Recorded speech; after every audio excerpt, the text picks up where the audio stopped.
Pemirsa dan pendengar dimanapun Anda berada, selamat datang dalam Forum Barata yang kali ini mengangkat tema transformasi Tiongkok dari negara miskin hingga dikagumi dunia. Saya Andy Chu akan memandu jalannya diskusi hari ini.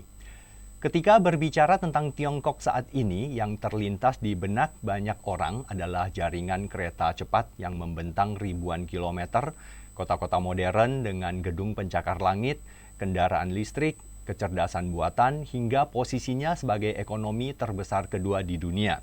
Namun, pemandangan tersebut hampir mustahil dibayangkan beberapa dekade yang lalu. Pada pertengahan abad ke-20, Tiongkok merupakan salah satu negara dengan tingkat kemiskinan yang sangat tinggi. Sekitar 80 hingga 88% penduduknya hidup dalam kemiskinan ekstrim sejak berdirinya Republik Rakyat Tiongkok pada tahun 1949 hingga awal dekade 1980-an. Setelah perang berkepanjangan dan konflik internal, sebagian besar masyarakat hidup dalam keterbatasan, infrastruktur masih minim, produktivitas pertanian rendah, industrialisasi belum berkembang, dan jutaan penduduk menghadapi kondisi ekonomi yang serba kekurangan. Pada akhir tahun 1970-an, pendapatan per kapita Tiongkok hanya sekitar 156 dolar Amerika atau sekitar 65 ribu rupiah per tahun jika dihitung berdasarkan kurs saat itu. Bahkan lebih rendah dibandingkan rata-rata negara di kawasan Afrika Sub-Sahara saat itu. Sebagai perbandingan, pendapatan per kapita Indonesia telah mencapai sekitar 350 dolar Amerika hingga 370 dolar Amerika atau sekitar 145 ribu hingga 153 ribu rupiah per tahun jika dihitung berdasarkan kurs saat itu. Sehingga Tiongkok lebih dikenal sebagai negara agraris yang tertinggal daripada sebagai calon kekuatan ekonomi dunia. Namun sejarah kemudian berubah. Dalam waktu kurang dari setengah abad, Tiongkok berhasil melakukan salah satu transformasi sosial ekonomi terbesar dalam sejarah modern. Ratusan juta penduduk berhasil keluar dari kemiskinan dan pada akhir tahun 2020, Presiden Xi Jinping menyatakan kemiskinan ekstrim di pedesaan telah berhasil dihapuskan melalui berbagai program pembangunan, relokasi, dan bantuan sosial. Berdasarkan standar Bank Dunia sebesar 1,9 dolar Amerika Serikat per hari, tingkat kemiskinan ekstrim di Tiongkok kini tercatat mendekati nol. Transformasi itu juga tercermin dari pertumbuhan ekonominya. Saat ini Tiongkok menjadi ekonomi terbesar kedua di dunia. Pendapatan per kapitanya telah mencapai sekitar 13.806 atau hampir 250 juta rupiah per tahun, meningkat hampir 90 kali lipat dibandingkan akhir dekade 1970-an. Di saat yang sama, kawasan industri berkembang pesat. Infrastruktur dibangun secara masif, investasi di bidang pendidikan dan riset terus ditingkatkan, serta inovasi nasional melahirkan kemajuan di bidang kecerdasan buatan, kendaraan listrik, energi baru, manufaktur berteknologi tinggi, hingga eksplorasi luar angkasa. Transformasi yang begitu cepat inilah yang memunculkan pertanyaan besar. Bagaimana Tiongkok mampu melakukan lompatan pembangunan dalam waktu yang relatif singkat? Seberapa besar peran kepemimpinan, reformasi ekonomi, pendidikan, inovasi, perubahan mentalitas masyarakat, pemberantasan korupsi, hingga perencanaan pembangunan jangka panjang dalam keberhasilan tersebut? Dan pelajaran apa yang dapat dipetik Indonesia dari pengalaman Tiongkok? Nah, untuk membahas berbagai pertanyaan itu, telah hadir narasumber yang memiliki pengalaman langsung mengamati perkembangan Tiongkok, baik melalui kunjungan, aktivitas jurnalistik, maupun kajian hubungan internasional. Telah hadir bersama kita, saya ingin perkenalkan rekan-rekan kami dari Barata Online. Yang pertama, Mbak Adelia Astari. Halo Pak Andi. Halo. Beliau adalah penyiar sekaligus produser dari program Batik dan Orbit di Barata Online. Kemudian ada Mas Eko Satrio Wibowo. Mas Eko ini adalah redaktur dari website barataonline.com yang mayoritas beritanya ini adalah mengenai Tiongkok, ya. Baik, kemudian ada Mas Muhammad Rizal Rumrah. Ya, halo Pak. Ya, Mas Rizal ini adalah produser dari program Jurnal Barata Ya mungkin para pemirsa dari Barata Online sering melihat program ini, ya, Jurnal Barata. Berikutnya ada Pak Endro Mariono. Halo Pak Andi. Ya, Pak Endro juga penyiar sekaligus produser juga untuk program Batik dan Orbit di Barata Online yang juga bisa didengar di berbagai radio di seluruh Indonesia. Ya, Batik dan Orbit ini adalah program radio bincang Indonesia Tiongkok dan obrolan santai serba-serbi Indonesia Tiongkok. Ya, berbicara mengenai Tiongkok, ya kalau dulu ya yang terlintas dalam pikiran kita pada saat mendengar kata Tiongkok mungkin hanya sekedar tembok besar, ya kan. Terus produk produk murah, tapi kualitasnya juga mungkin kurang bagus, ya. Ada sebagian orang mungkin yang terlintas adalah film silat mungkin, ya. Dan pernah nonton Putri Hwanshu misalnya, atau Kerasakti, atau Siluman Ular Putih yang lebih ini lagi gitu ya, yang lebih usianya lebih tinggi lagi gitu ya. Nah, tapi kalau hari ini kita mendengar kata Tiongkok yang terbayang oleh banyak orang, mungkin salah satunya adalah negara dengan jaringan kereta api cepat. Ya. Nah, data di akhir tahun 2025 menunjukkan bahwa di Tiongkok di akhir tahun 2025 sudah ada 50.000 kilometer kereta api cepat. Ya, totalnya gitu. Dan mereka menargetkan pada tahun 2030 nanti akan mencapai 60.000 kilometer kereta api cepatnya. Terus juga kota-kota modern di Tiongkok sekarang banyak mobil listrik di mana-mana. Industri berteknologi tinggi yang saat ini mulai banyak menerapkan energi hijau dan energi baru hingga ekonomi terbesar kedua di dunia. Nah, sulit kita membayangkan bahwa beberapa dekade lalu Tiongkok adalah negara yang miskin. Ya, angkanya ini cukup ekstrim sebenarnya. Ya, bahkan mereka sangat terbelakang. Ada 82% penduduknya itu waktu itu masih tinggal di pedesaan.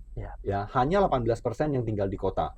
Berbeda jauh dengan sekarang. Sekarang ada 68% penduduk Tiongkok yang tinggal di kota. Perubahannya sangat signifikan, bahkan sulit dipercaya. Ya. Nah, untuk mulai diskusi ini, saya ingin mengajak kita melihat terlebih dahulu bagaimana perubahan tersebut terlihat dari pengalaman langsung maupun dari sudut pandang dari pengamatan teman-teman sebagai narasumber di sini. Ya. Saya ingin tanya dulu ke dua rekan saya yang sebagai penyiar. Ya. Nah, selama ini kan Anda berdua ini, Mbak Andel dan Pak Endro, aktif berkolaborasi dengan penyiar dari Tiongkok. Ya, hampir setiap minggu itu siaran bersama. Sama-sama juga pada tahun lalu, ya, kalian berdua ini berkesempatan mengunjungi Tiongkok. Ya. Nah, apa pengalaman yang paling membekas ketika melihat langsung perkembangan dari Tiongkok? Dan menurut kalian, perubahan apa yang paling menunjukkan bahwa negara ini telah mengalami transformasi yang luar biasa dibandingkan masa lalunya? Mungkin saya ke Mbak Adel dulu. Oke.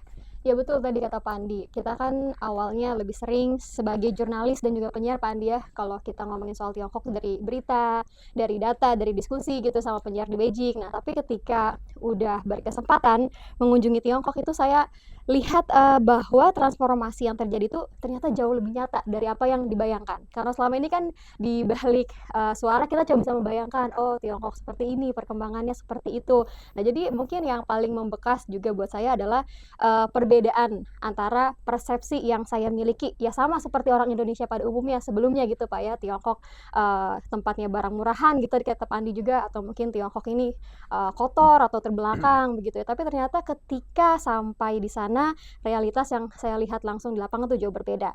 Nah, mungkin saya contohkan ya Pak Andi langsung ke kota yang saya kunjungi. Kita waktu itu mengunjungi Provinsi Guangxi, ke kota Nanning sama Liuzhou. Nah, di kota Liuzhou itu ada pengalaman yang sangat menarik buat saya. Jadi, Liuzhou ini ternyata dulunya adalah juga bukan kota yang subur gitu, bukan kota yang bisa ditanami berbagai macam tanaman, tapi memang penghasil kayu yang luar biasa gitu ya, karena banyak pohon-pohon kayu di sana. Nah, ternyata di Liuzhou ini juga ada namanya Sungai Liu. Sungai Liu ini mengaliri kota Liuzhou gitu ya. Jadi banyak masyarakat setempat memanfaatkan sungai ini ya sebagai entah itu untuk sumber pendapatan atau mungkin juga sumber makanan. Nah, salah satunya di situ yang dimanfaatkan daripada sungai ini adalah siputnya ya Pak Andi ya. Nah, itu Liuzhou itu kan kotanya bukan kota yang kaya gitu ya. Dari situ yang menurut saya menjadi kunci adalah inovasi. Inovasi di sini yang pertama saya lihat, jadi mie siput ini dimanfaatkan sebagai makanan lokal untuk masyarakat setempat, ya kan. Itu awalnya cuman ya makanan kaki lima Makanan begitu. sehari-hari. Betul, makanan sehari-hari karena banyak sumbernya di sungai gitu. Mereka Iya. memanfaatkan itu untuk makanan. Tapi karena itulah hebatnya Tiongkok ya, mereka melihat potensi lokal. Potensinya besar. Yang dimiliki di sana di kota Liuzhou itu utamanya kan sungai ya, banyak. Jadi mereka buat namanya mie luo seven ya Pak Andi ya. Ya, mie mie siput. siput. Mie Mie siput siput. ya. Iya. Mie siput, dan itu yang awalnya cuman makanan kaki lima, makanan sehari-hari, berkembang luar biasa menjadi sebuah industri yang bernilai miliaran yuan. Oh, naik kelas ya. Naik kelas langsung, jadi luar biasa. Jadi ketika waktu itu saya berkesempatan mengunjungi pabriknya gitu ya, pabriknya di kota Liuzhou, saya lihat di sana penggunaan otomasi sudah dilakukan, penggunaan AI, kemudian juga proses pengerjaannya standarnya itu sangat luar biasa, steril, dan tidak hanya itu. Jadi mereka punya pabrik yang nggak cuma fokus untuk memproduksi mie aja, tapi juga mereka mengembangkan yang namanya wisata pengalaman. Jadi saat datang ke sana kita bisa lihat prosesnya, bisa makan langsung, juga bisa membeli souvenir khas dari kota Liuzhou. Ini yang luar biasa Pak Andi, kalau menurut saya inovasi yang mereka lakukan itu bisa dibilang mungkin buat kita, nggak kepikiran ya, mungkin kayak misalnya nasi kucing kalau di Indonesia ya Pak ya. Itu bisa jadi industri yang bahkan udah bernilai miliaran dan diekspor sampai ke luar negeri gitu. Jadi itu Produksi massal ya. betul, diproduksi massal. Makanya ini menurut saya sangat luar biasa. Bahkan menurut data pengirimannya itu sudah mencapai 77,6 juta paket per tahun Pak Andi. Luar biasa. Jadi itu untuk volume pengiriman Luo Seven dari Liuzhou. Kalau untuk e-commerce-nya dia sudah melebihi 120 juta paket di tahun 2024. Itu sih Pak Andi yang buat saya terkesan juga, gimana daerah yang dulunya mungkin potensinya kecil, minim, tapi sepotensi yang ada tetap dimaksimalkan. Betul, ini Luo Seven ini hanyalah salah satu contoh ya bagaimana Tiongkok ini menggali potensi di setiap daerah untuk dikembangkan secara besar-besaran, bahkan go internasional. Betul. Ya. Dari makanan rakyat sampai Luo Seven ini saat ini di Tiongkok sudah terkenal di seluruh Tiongkok. Betul, Ya. betul. Dan di beberapa negara juga sudah mulai diekspor ya. Nah, ini hanya salah satu contoh. Belum lagi waktu itu kita mengunjungi pabrik dari mobil Wuling. Betul. Ya, kita Itu melihat juga ada. museum industri dari Liuzhou itu yang mewakili perkembangan industri dari Tiongkok itu sendiri. Betul, ya. betul. Nah, Pak Endro pengalamannya seperti apa? Yang tahun lalu juga sempat berkunjung ke Tiongkok. Tiongkok itu kan luas ya. Betul.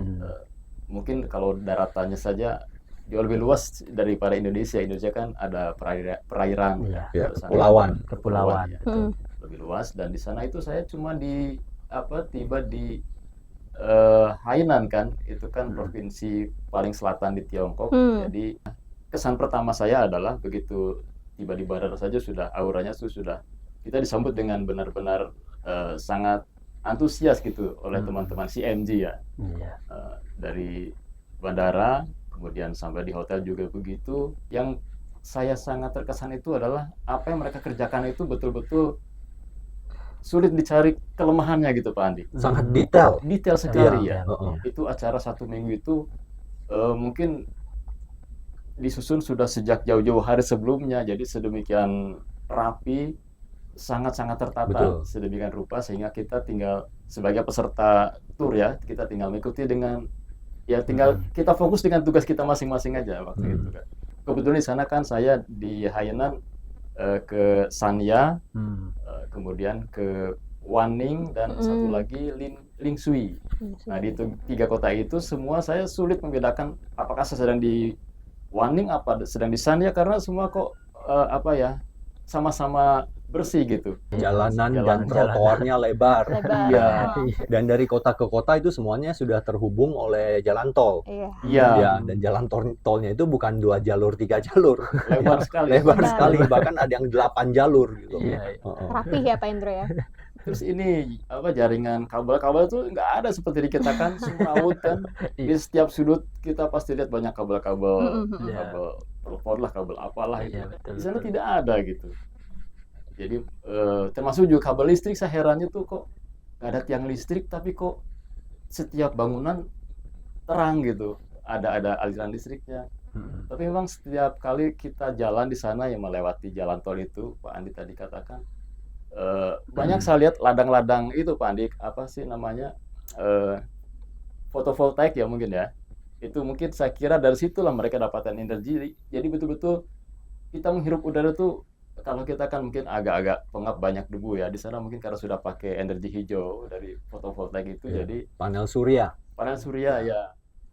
Oke, baik. Saya akan ke dua orang rekan saya yang lain ya, Mas Eko sama Mas Rizal. Ya. Ya, ini dari perspektif jurnalistik dan hubungan internasional kita bahas. Nah, mengapa transformasi Tiongkok sering disebut sebagai salah satu kisah pembangunan yang paling spektakuler ya dalam sejarah umat manusia ini ya?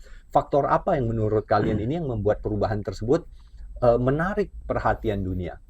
Kita kan bicara indikator gitu. Ya, mengapa Tiongkok itu disebut spektakuler perkembangannya itu terkait skala dan kecepatan tentunya. Jadi dari skala jumlah yang berhasil dientaskan kemiskinannya berapa orang, dan juga kecepatannya juga. Jadi, dan itu diakui bukan hanya self disclaimer dari Tiongkok sendiri, tapi Bank Dunia pun mengakui gitu, kagum dengan perubahan yang disebut belum pernah terjadi sebelumnya menurut Bank Dunia. Iya. Jadi kalau Bank Dunia itu kan datanya 2022 itu 800 juta orang sudah terlepas dari kemiskinan. Nah, itu kalau dipersenkan ya berarti 75-80% apa mayoritas penduduk dunia gitu. Ya, kalau dari jumlah, karena kan penduduk Tiongkok 1, berapa gitu kan. Jadi secara skala itu besar sekali gitu. Kenapa disebut hebat, luar biasa ya, karena skalanya besar gitu. Hanya Tiongkok sendiri Perubahannya gitu ya. itu besar sekali. Dan bahkan kalau bicara di periodenya Xi Jinping dari 2012, terutama ketika dimulainya program pengentasan kemiskinan di periodenya Xi Jinping, itu bahkan hanya bisa membebaskan masyarakat 100 juta orang dari kemiskinan hanya dalam waktu 8 tahun. Dan itu diakui juga oleh Bank Dunia gitu. Dan itu sudah melewati batas program PBB. Jadi PBB itu punya agenda pembangunan PBB 2030. Sementara Tiongkok hanya cuman butuh sampai 2020 sudah tercapai gitu. Lebih cepat 10 tahun. Jadi dari skala dan kecepatan itu luar biasa gitu. Ya, Makanya dan itu data ya. Ya, itu data yang bicara. Dan bukan hanya Tiongkok yang mendisklaimer itu, jadi Bank Dunia juga mengakui itu gitu. Karena datanya juga terlihat seperti itu. Banyak negara yang merasa mengentaskan kemiskinan itu hal yang mustahil katanya.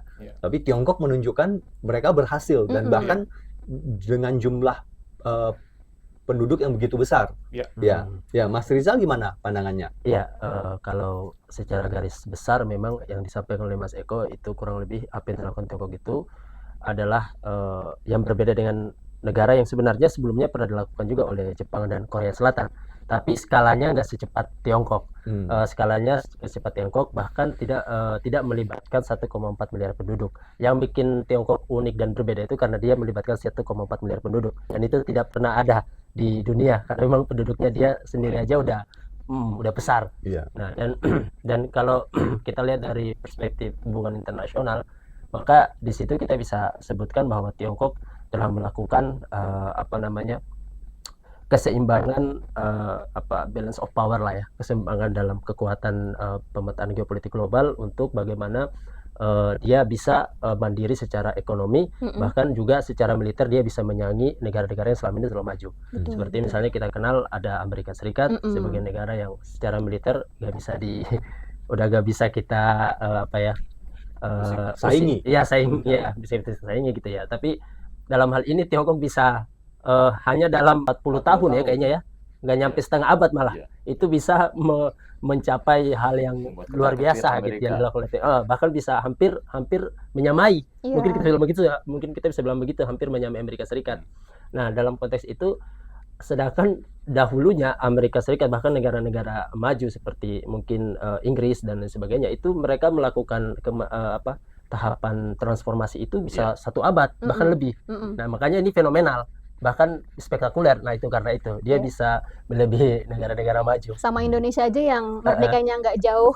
Iya, maka sama Tahunnya Indonesia kita- nggak jauh, tapi malah kita justru yang seperti tadi Pak Andi sebutkan bahwa Indonesia tadinya 300 sampai 600-an, tapi malah yang tadinya Tiongkok masih 156 US dollar pendapatan per kapitanya, justru malah bisa sampai sekarang sudah mencapai 13.000 tadi ya, Ya, 500-an. 13.000 lebih. Itu berarti kan perubahan yang luar biasa ya. Betul. Indonesia tadinya duluan malah didahului, Disalib, malah disalib. ya disalib. Hampir Disalib. 90 kali lipat 90 kali dibandingkan lipat. dengan tahun 1970. Iya, itu.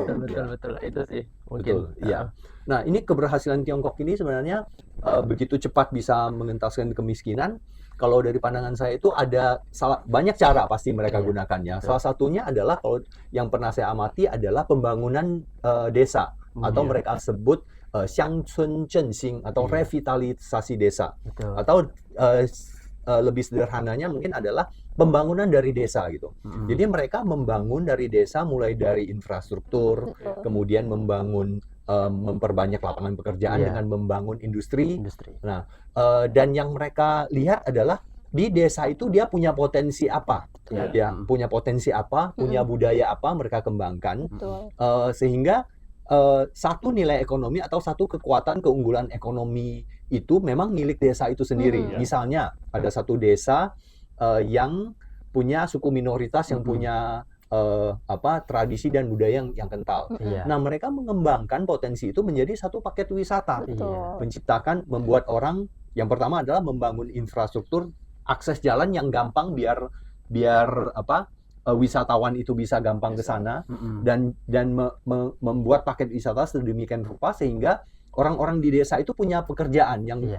yang menekuni tarian tradisional. Mm-mm. Setiap hari mereka tampil kalau setiap Iya. hari ada Mm. wisatawan. Jadi ini potensi setiap desa ini dikembangkan. Jadi mereka akan lihat di sana itu ada potensinya apa. Iya. Kembangkan dari bawah dari desa itu gitu. Sama seperti yang saya saksikan juga di Hainan itu juga ada Pak Andi. Mm-mm. Jadi ada satu desa ya, itu hanya dari budidaya water lily, tanaman water lily apa ya kalau di kita tuh apa ya? Water Ya, lily itu. Teratai. Teratai, betul teratai. Teratai. Kayak gitu. Jadi orang-orang penduduk desa itu diberdayakan untuk menanam lahan-lahannya mereka itu di air kan ya, di empang-empang air itu ditanam di situ. Dan ternyata itu jadi dibudidayakan dan itu jadi komoditas yang sangat-sangat menarik gitu ya. Ada banyak nilai tambahnya ternyata. Iya. Mm-mm. Itu bisa dijadikan untuk tembikar ya, kerajinan, bisa untuk parfum, bisa juga untuk macam-macam ternyata sebetulnya waktu itu. Iya. Dan itu saya juga kaget begitu ditanya penghasilan dari satu petak yang mungkin nggak terlalu luas sebetulnya, bisa sampai ratusan juta itu sekali panen Mm-mm. dalam Luar biasa. hanya beberapa bulan saja. Betul. Gitu. Itulah potensi yang dikembangkan yang dimiliki oleh desa Desa, masing-masing betul. gitu ya. Iya, Dan pemerintah Tiongkok itu menegaskan bahwa mereka tidak mau ada yang namanya desa yang terisolasi. Hmm. Iya. Nah, itu yang membuat masyarakat desa itu miskin ya karena mereka terisolasi. Iya, Betul, Jadi betul. akses jalan, akses komunikasi, Betul. akses internet, Iya. semuanya harus ada. Ini Ya, salah dan, satu strategi Dan mereka. memang dulu mereka pernah alamin itu, isolasi itu ya. Dan Betul. mereka harus berubah sekarang gitu. Betul. Jangan seperti dulu lagi. Ya, keberhasilan Tiongkok kita lihat hari ini tentu tidak terjadi secara kebetulan, ya kan. Banyak pihak menilai keberhasilan tersebut merupakan hasil perpaduan antara reformasi ekonomi, kemudian juga pembangunan sumber daya manusianya, tata kelola pemerintah, serta konsistensi kebijakan dalam jangka panjang. betul. Selain itu, pemberantasan korupsi ini juga merupakan salah satu faktor penting dalam menciptakan birokrasi yang efektif dan mendukung. Ya, saya mau coba tanya ke Mas Eko sama Mas Rizal juga ya. Ya. Banyak analis ini menilai bahwa keberhasilan Tiongkok kan tidak hanya reformasi ekonomi, tapi juga karena keberhasilan membangun tata kelola pemerintah yang lebih efektif, ya kan? Nah, menurut kalian peran reformasi birokrasi, pemberantasan korupsi, penegakan hukum yang tegas, serta digitalisasi sistem keuangannya mereka nih dan pelayanan publik dalam mempercepat transformasi Tiongkok ini seperti apa? Mas Eko dulu mungkin. yang sejauh yang saya pahami selama berkutat dengan berita-berita dari Tiongkok melalui situs CCTV Plus itu, sebenarnya sebelum korupsi itu kita juga harus bicara soal bagaimana tata kelola pemerintahan Tiongkok itu berjalan berdasarkan KPI. Jadi meritokrasinya itu terasa gitu. Jadi orang-orang yang mengisi jabatan-jabatan di partai atau pemerintahan, di jabatan pemerintahan itu benar-benar dilihat dari prestasinya. Jadi bukan melihat dia anak siapa, dia pamannya siapa, seperti itu. Jadi memang lebih-lebih dinilai berdasarkan kompetensi gitu. Nah dari situlah mulai terbentuk SDM-SDM yang berkualitas. Nah kalau kita bicara mengerucut pada periode pemerintahan Xi Jinping dari 2012, ia kan punya program memukul harimau dan lalat. Oh iya, kampanye Jadi anti korupsi. harimau itu untuk pejabat-pejabat tinggi, lalat untuk Betul. pegawai-pegawai Iya, rendahan ya, rendahan seperti lah, itu. Jadi birokratis lah. dalam intinya ya tidak pandang bulu gitu, tidak tumpul ke atas gitu, tidak tajam ke bawah juga gitu. Jadi semua yang berkaitan dengan korupsi itu dibabat habis gitu. Nah itu prosesnya juga panjang seperti itu. Dan itu nggak bisa berjalan tanpa meningkatkan kualitas SDM-nya itu, yaitu melalui KPI tadi. Karena dengan meningkatnya SDM-nya tentunya orang-orang yang dalam tanda kutip tidak berkualitas itu akan tersingkir sendiri. Dan di situ baru ada penegakan hukum. Orang-orang yang tidak qualified tadi, yang tidak berkualitas tadi ya dihukum seperti itu. Dan hukumnya ini juga memang dispesifikkan spesifik itu tidak hanya untuk melindungi individu, tapi stabilitas. Jadi hukum Tiongkok itu dijalankan untuk menciptakan stabilitas tadi, sehingga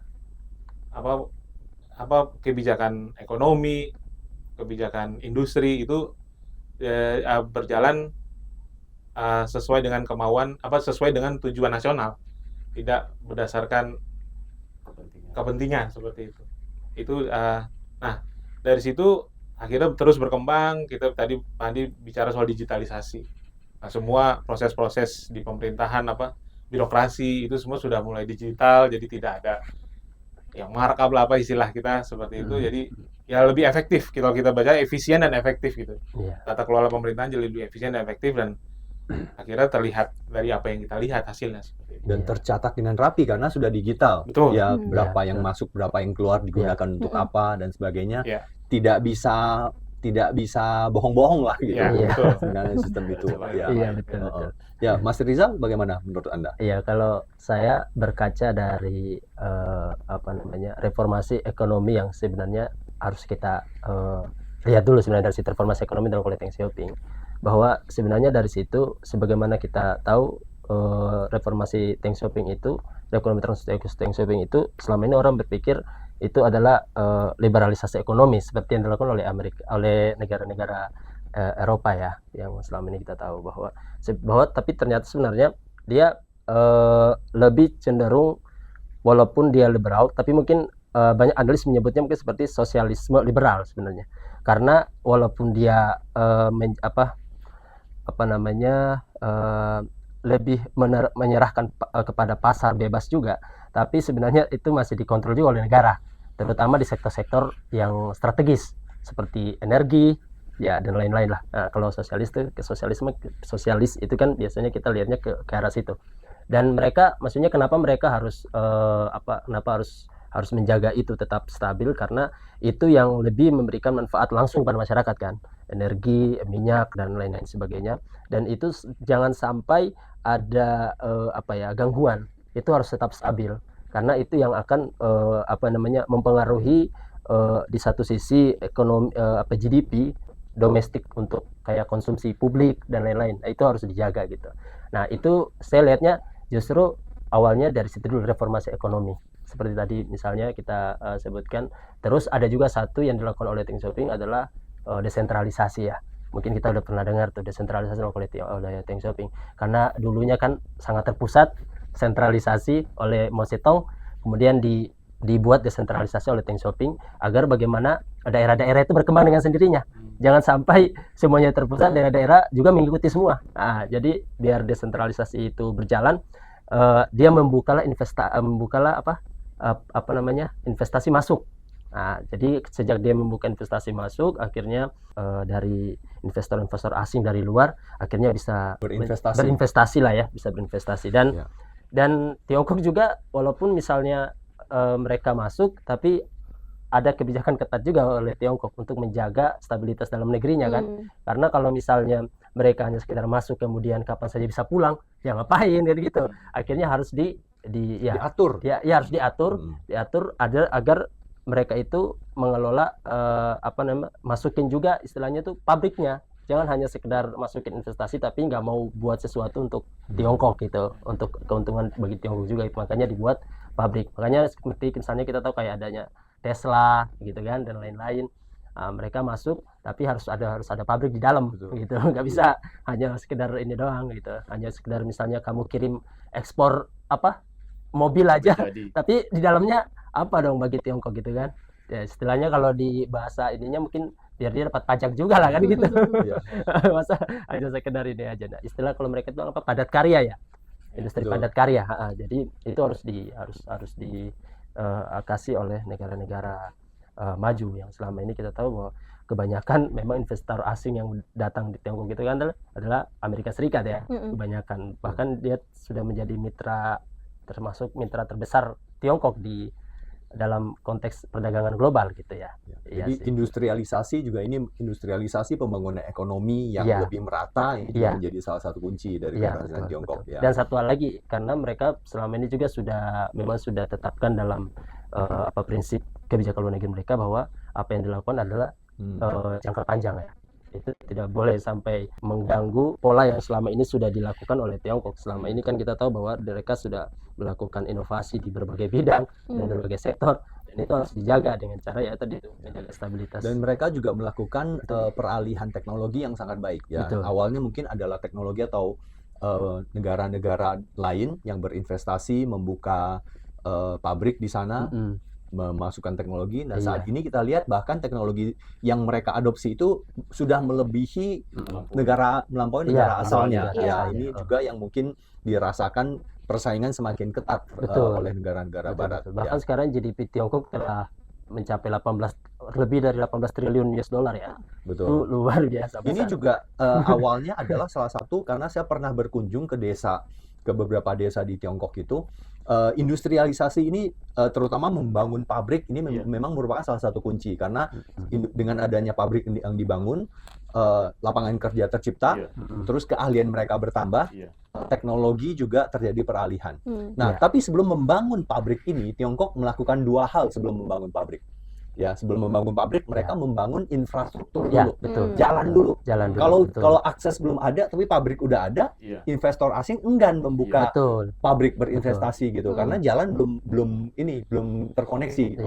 Nah, mereka membangun infrastruktur dulu. Nah, sebelum membangun infrastruktur kan harus punya uang.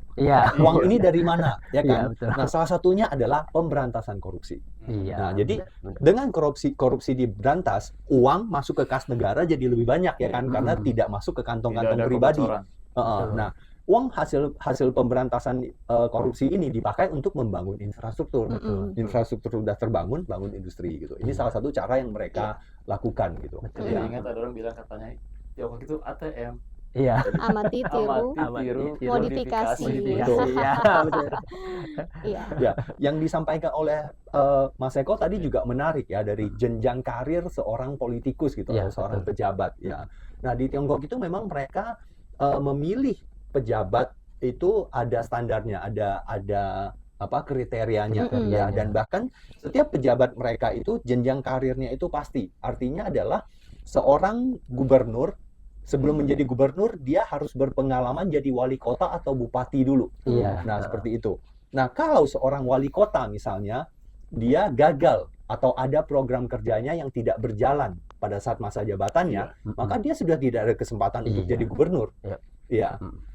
Bahkan Xi Jinping juga kan sebelumnya menjadi gubernur dulu gitu, baru berhasil jadi presiden. Jadi tidak ada yang tiba-tiba bisa menduduki posisi tinggi kalau track recordnya atau prestasinya ini tidak bagus gitu.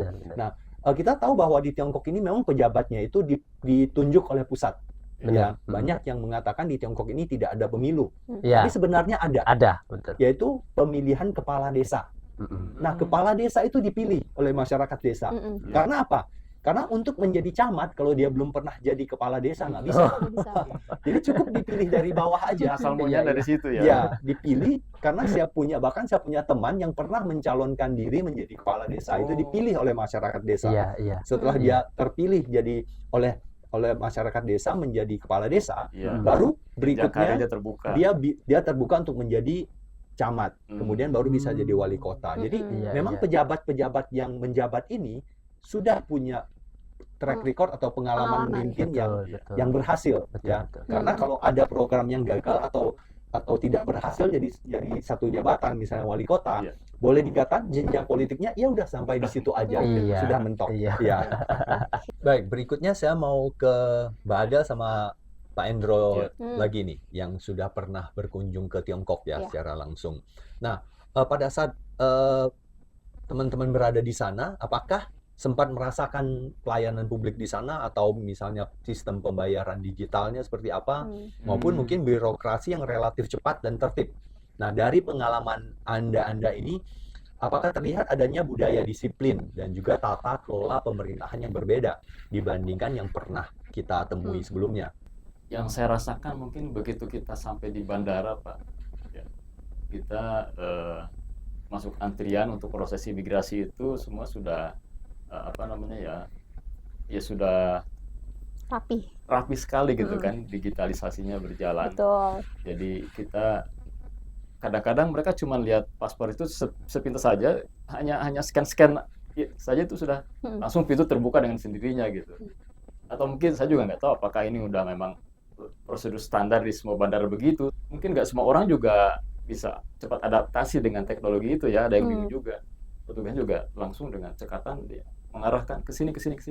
Jadi tetap teknologinya berjalan, dan sisi humanisnya juga ada gitu. Ya, walau keterbatasan bahasa, tapi karena Betul. teknologi yang membantu, Iya. itu menghilangkan hambatan itu ya Pak Endro ya. Ketika sampai di sana nggak perlu takut lagi. Kalau soal mungkin transaksi pakai Alipay gitu kan ya, mungkin saya nggak sempat mencoba ya, karena keterbatasan waktu juga kan juga mungkin agak ribet juga dengan HP gitu kan. Harus proses macam-macam lah gitu, validasi segala macam.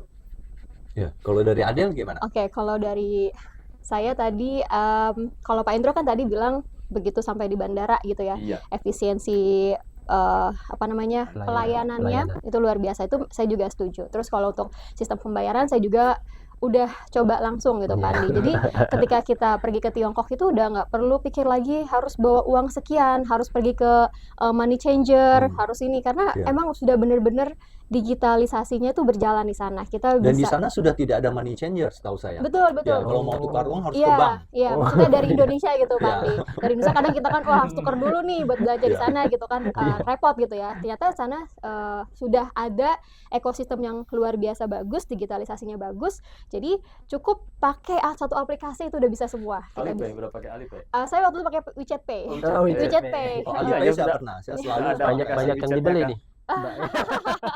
Jadi WeChat Pay itu udah bisa semua, bisa langsung chat di situ, kita bisa bayar, tinggal dikoneksikan ke kartu kredit yang kita punya di Indonesia. Dan itu kartu debit juga bisa. Debit juga bisa. Dan itu prosesnya mudah. Jadi saya cuman menjentikan tangan aja gitu ya, selesai. Nah, kalau kita nggak atur-atur bisa-bisa banyak habisnya gitu.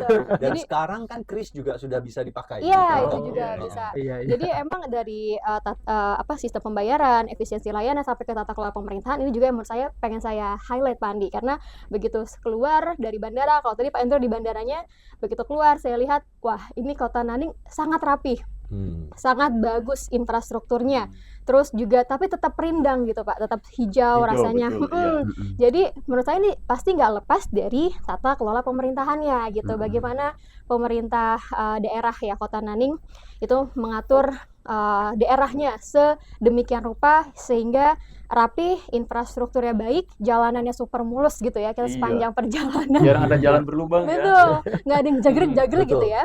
Padahal Nanning ini Pak Andi ya, kita juga dapat informasi saat di sana, Nanning ini kota kedua tingkat kota Tingkat kedua. kedua, ya. Betul. Oh. Jadi bukan kota yang Paling kaya, canggih, iya, bukan. bukan yang Iya. maju. Malah dibilangnya itu adalah kota yang cukup tergolong ekonomi rendah, Iya, dan agak terbelakang. terbelakang, terbelakang. kurang maju. Heeh. Saya sebagai orang Indonesia begitu datang, ini yang dibilang kota kurang maju. Iya. Jujur aja waktu itu kaget. Kaget. Saya yang pernah mengunjungi desa di Tiongkok, ya, saya waktu itu pada saat menuju ke sana, saya sempat karena harus melalui perjalanan mobil untuk ke desa itu selama 2-3 jam gitu Iya. dari kota gitu kan. Iya. Saya sempat tanya ke rekan orang Tiongkok, Iya. ini berapa lama lagi kita sampai ke desanya? Dan dia menjawab, oh, ini kita udah nyampe. Kita Nah, makan itulah. siang. Betul, betul. Terus saya lihat ini dinamakan desa. Desa. Kalau di negara saya ini tuh kabupaten. Kabupaten. Iya. Ini Betul. ibu kota kabupaten Ibu kota seperti ini. kabupaten, Tapi iya. bagi mereka itu desa. Desa. Bisa. Jadi Iya, ini iya. keberhasilan yang terlihat langsung oleh mata gitu. Iya, Betul, betul, betul. betul, Jadi betul. ya kalau kita bandingkan sama kota-kota Beijing atau mungkin Shanghai, Guangzhou, wah itu kita nggak tahu ya seperti apa. Karena menurut saya kota Nanning yang dibilang kota kurang maju aja Betul. Sudah itu segitu sudah luar sebegitu biasanya. bagusnya, infrastrukturnya modern, semuanya rapi, dan Nanning itu PDB-nya tuh jauh di urutan bawah gitu ya dari Iya. data yang saya kutip dari CAI itu tadi. Terus kalau kita lihat, kita bandingkan sama Indonesia gitu ya, mungkin mirip kota-kota mandiri lah yang ada di Indonesia gitu ya, secara infrastruktur jalannya, secara fasilitasnya gitu.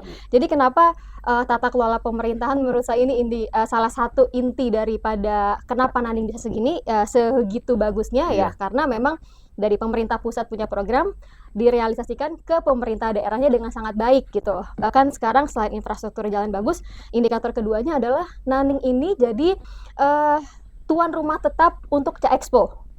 Pegelaran China Asian Expo setiap tahunnya gitu. Kalau kita kan mungkin di Indonesia paling Jakarta atau Bandung, itu lagi kotanya gitu. Ini kota tingkat kedua bisa menggelar event internasional secakupan wilayah ASEAN gitu. Jadi kan emang udah nggak perlu selalu di Beijing atau selalu di Shanghai atau selalu di kota-kota yang besar gitu. Ternyata kota tingkat kedua pun bisa menyelenggarakan event besar. Ya. Terus juga udah jadi smart city. Di sana juga ada hub kerjasama kecerdasan buatan antara Iya. Tiongkok dan negara-negara ASEAN.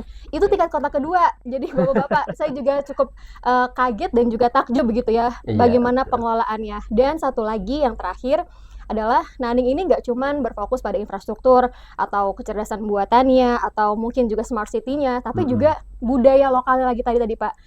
Mereka benar-benar mengemas apa yang mereka punya, potensinya juga ditonjolkan. Karena Nanning itu tempat Guangxi ya, atau Nanning itu tempat etnis minoritas di sana banyak, ada 35 etnis. Jadi khusus, maka dibilangnya daerah otonomi khusus Guangxi gitu. Nanning itu juga banyak budayanya. Mereka juga mengemas wisata mereka dengan baik. Mereka tonjolkan itu gitu ya, selain konsep smart city-nya. Jadi budaya minoritas suku Shuang namanya di sana ini jadi salah satu juga sektor pendapatan daerah yang mereka kembangkan melalui pengembangan wisata. Jadi menurut saya itu luar biasa tata kelola pemerintahannya yang bisa mungkin dipelajari gitu buat Indonesia. Betul, ya. Teman-teman tahu kenapa di Tiongkok itu tidak ada, kalau di jalan kita tidak ada gejurukan atau tidak ada lubang. Iya. Ya, karena sistem pengaturan mereka udah sangat rapi, sistem pengaduan yang sudah digitalisasi, ya. Jadi misalnya ada jalan berlubang gara-gara setelah hujan nih, ada jalan rusak atau berlubang nih, ada warga yang memfoto dan melaporkan. Nah, jalan berlubang itu dalam hitungan 1 kali 24 jam harus sudah rata. Kalau tidak, pejabatnya akan kena sanksi atau bahkan dipecat. Itu standarnya mereka. Standar, Ya, ya. jadi dalam 1 kali 24 jam jalan rusak itu tidak diperbaiki, itu pejabatnya akan dipecat. Jadi sampai sebegitunya gitu. Iya. Mereka membuat sistem dan harus cepat untuk melakukan tindakan. Iya. Dan di bandara memang banyak pengalaman saya di bandaranya Tiongkok gitu ya.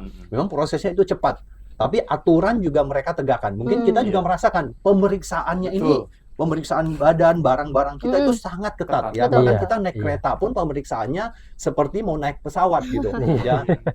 Ya. Jadi itu pemeriksaannya ketat dan tidak tidak ada toleransi untuk siapapun gitu. Iya. Harus semuanya diperiksa, makanya Iya. mereka kenapa harus cepat, ada satu prosesnya itu juga gitu. Sampai bahkan kadang kita disuruh buka sepatu dan sebagainya. Iya. Dan saya pernah bahkan parfum tidak boleh dibawa. Iya. Ya mereka tidak ada toleransi, tidak bisa nego-nego gitu. Iya. Ya itulah aturan saat itu gitu. Dan pada saat kita bertemu dengan menemui masalah, Iya. ya mungkin mengenai visa atau bagaimana. Nah, yang petugas mereka sana lakukan yang saya rasakan adalah mereka membantu kita mencari solusi. Ya, mungkin mereka bukannya mempersulit atau apa, yang mereka lakukan adalah membantu mencari solusi untuk Iya. kita gitu. Iya. Ya, saya pernah waktu itu ke sana kurang persyaratan apa karena sekarang kan sedang berlaku bebas visa 10 hari, Iya. ya kan. Nah, Iya. tapi dia ada syaratnya. Satu adalah syaratnya tiket kita pulang Sudah. dari Tiongkok yang tidak boleh langsung ke negara kita karena itu Oh. visa transit. Iya. Iya. Yang kedua adalah bukti pemesanan hotel kita di kota tujuan. Iya. Nah, kalau ada dua ini itu sudah bisa lewat. Oh, Tapi misalnya iya. ada yang kurang atau apa, mereka tuh membantu kita mencari solusi, bukan mempersulit atau Iya. misalnya Cuma disuruh dimarahin tunggu, doang gitu ya. disuruh tunggu lama atau diomelin gitu. Iya. Suruh pulang. Iya. Oke, kurang ini apa pemesanan tiket hotelnya Hotelnya gitu. belum. Ya, coba boleh boleh saya minta nama hotelnya apa? Kalau saya bisa hubungi, saya akan hubungi untuk minta itu gitu. Kalau enggak, mereka akan bantu gitu. Dan begitu hotel itu dihubungi untuk kita minta dokumen tertentu, penjelasan, Iya. itu tidak sampai 10 menit sudah dikirimkan ke kita. Iya. Ya, jadi itu cepat respon dari orang-orang Tiongkok Orang itu Tiongkok. cepat gitu. Jadi Iya. saya merasakan walaupun ada kesulitan tapi tetap dibantu. Gitu. Mm-mm. Tapi jangan coba-coba melanggar aturan di Tiongkok. Hmm. Akan disanksi dengan sangat tegas gitu. Ya. Dan kalau bikin masalah di bandara, pernah saya mendengar cerita dari teman ada influencer dari barat yang sengaja misalnya membuat masalah dan dia kabur, Iya. dalam waktu 4 menit sudah ditangkap. Iya. Selama bertahun-tahun dunia mengenal Tiongkok ini sebagai pabrik dunia. Iya. Ya, saya rasa teman-teman juga dulu sering membeli produk dari Iya. Tiongkok. Ya. Iya. Setiap rumah ada. Iya. Masih ada. Masih ada. Bukan Dan ada. dulu sempat Made in ada China. motor dari Tiongkok ya. Ya. Iya. Jialing. Ya. Iya. Nah, tapi citra itu kan kini sudah berubah ya. Iya. Tiongkok justru menjadi salah satu pemain utama dalam pengembangan kecerdasan buatan atau Iya, AI, iya. ya kan. Terus juga kendaraan listrik gitu. Sekarang juga sudah banyak ya. Semikonduktor mereka juga mengembangkan sendiri hingga ekonomi digital yang saat ini merupakan satu tren utama lah, ya kan. Nah, bagaimana proses perubahan ini bisa terjadi? Saya mau tanya dulu ke Pak Endro sama Mbak Adel ini. Ya, waktu kalian berada di Tiongkok waktu itu. Nah, inovasi atau teknologi apa yang paling membuat Anda ini terkesan? Dan menurut Anda benar-benar telah mengubah cara hidup masyarakat sehari-hari? Ya mungkin yang saya saksikan di sana adalah saat kami melihat sentuhan teknologi yang saya rasakan adalah misalnya di Hainan Tropical Automobile Co Ltd. Ini adalah satu platform pengujian kendaraan baik listrik maupun bensin ternyata ada di situ ya. Tapi kebanyakan memang mobil listrik sekarang. Nah, di sana itu jadi semua mobil dari negara manapun produsen mobil itu dikirim ke sana, Pak Andi, untuk yang akan diproduksi massal untuk daerah tropis ya seperti Indonesia gitu kan. Sebelum dikirim ke Indonesia, bahkan sebelum diproduksi di pabrik itu diuji dulu di sana kelayakannya seperti apa, bantingannya seperti apa, cara pegang setirnya seperti apa, guncangannya seperti apa, daya tahannya sampai kenyamanannya seperti apa.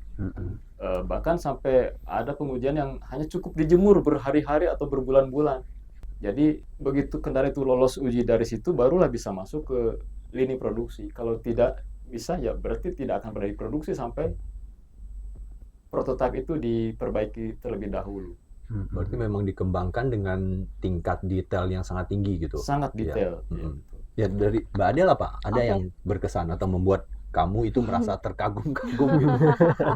Iya, sebenarnya selama di sana banyak hal sih yang bikin kagum ya. Kalau untuk sederhananya tadi sistem pembayaran digitalnya gitu Pak Andi, atau mungkin juga transportasi umumnya, lalu juga penggunaan kendaraan listriknya. Nah, dari kendaraan listrik ini juga ternyata saya menemukan fakta bahwa ketika Liu Chou itu kan ada pabrik wuling, Pak Andi ya. Hmm. Nah, pabrik wuling itu ternyata memang cikal bakalnya itu dari kota Liu Chou. Yang tadinya juga sama, industri kecil, industri biasa gitu ya, belum sebesar Oh, sekarang. Uli itu asli memang dari Dari Liu Liu Chou, Chou. Liu betul. Chou. Nah, kenapa saya bilang apakah itu sangat terpakai oleh masyarakatnya gitu ya? Karena kan ketika ada industri besar, masyarakat mendapatkan manfaatnya atau enggak gitu kan? Nah, ternyata di sana juga sangat memberikan manfaat. Sekarang pabriknya sudah lebih besar, sudah lebih canggih juga. Dan satu hal lagi, orang-orang di Liu Chou ini mereka berkendara mobilnya wuling semua.